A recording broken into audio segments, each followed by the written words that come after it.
आइए हम आपको बाटी चोखा के बारे में बताते हैं। बाटी चोखा, बलिया का बाटी चोखा, अगर हमारे वीडियो के माध्यम से बाटी चोखा आप तक न जाए तो हमें लगता है कि हम बेईमानी कर रहे हैं, लेकिन बलिया की बाटी चोखा पूरे इंडिया में प्रसिद्ध है। हम 2004 की बात करते हैं। 2004 यानी कि 17 साल 18 साल पहले की बात कर रहे हैं, जब चंद्रशेखर जी का चुनाव था, लोकसभा चुनाव।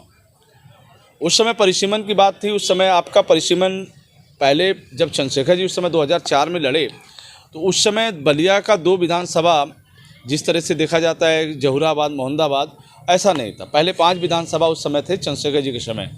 बैरिया था, बांसडी था, आपका फेफना था, आपका बलिया था, और भी एक विधानसभा था, मैं भूल रहा हूँ, लेकिन 5 विधानसभा क्षेत्र था, शायद चिलकहर था जी। तो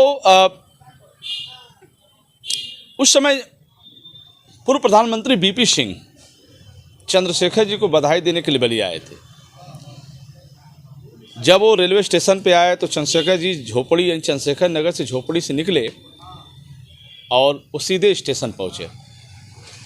स्टेशन से जैसे ही पूर्व प्रधानमंत्री बीपी सिंह नीचे प्लेटफार्म पे आए और चंद्रशेखर जी सामने उनके आए, दोनों लोग गले मिले।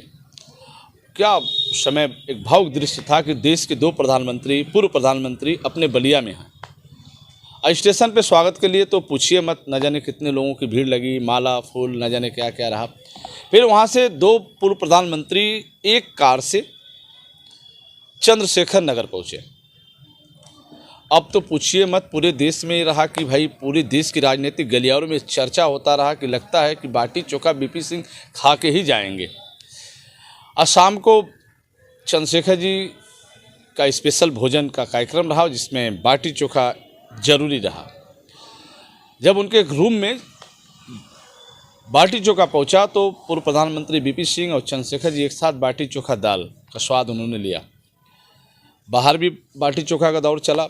तो जब बाटी चोखा बीपी सिंह ने खाया तो कहा वाकई बलिया की बाटी चोखा बहुत ही अच्छी है।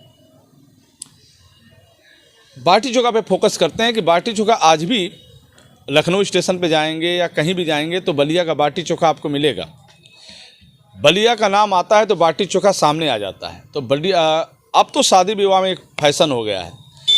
बड़े से बड़े आयोजनों में देखा जा रहा है, अगर सब्जी की वैरायटी देखने को मिल रही है, चावल की, दाल की, पूड़ी और सब्जी, तमाम चीज़ों की, मिठाइयों की, तो अब एक छोड़ पे बाटी चोखा का स्टॉल भी शादी विवाह में देखा जा रहा है। लोग मन से खा रहे हैं। तो अधिकतर मैं देखता हूँ शादी विवाह के आयोजनों में लोग बाटी चोखा पे ज़्यादा फोकस करते हैं। 2 बाटी लेते हैं, दाल लेते हैं, थोड़ा चावल लेते हैं, सब्जी लेते हैं और चोखा लेते हैं और मज़ा लेते हैं खूब खा पी के।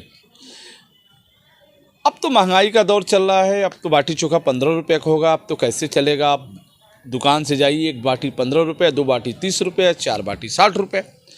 अब बाटी चोखा की महंगाई, खैर महंगाई तो चारों तरफ बढ़ रही है, बाटी चोखा बढ़ रही है, तो उससे क्या मतलब है? तेल पे बढ़ रहा है, घी पे बढ़ रहा है, तेल पे, तमाम चीज़ों पे तो अब आटे वगैरह पे दाम बढ़ गए, तो अब बाटी चोखा के भी दाम बढ़ गए।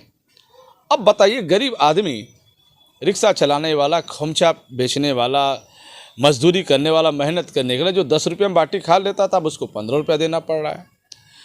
तो अब उसको 30 रुपये का बजट लेके 2 बाटी जाना पड़ेगा। भोजन की बात करें तो 80 रुपये से 100 रुपया प्लेट हो गए हैं। और पहले लोग 20 रुपये, 30 रुपये, 40 रुपये में खा लेते थे।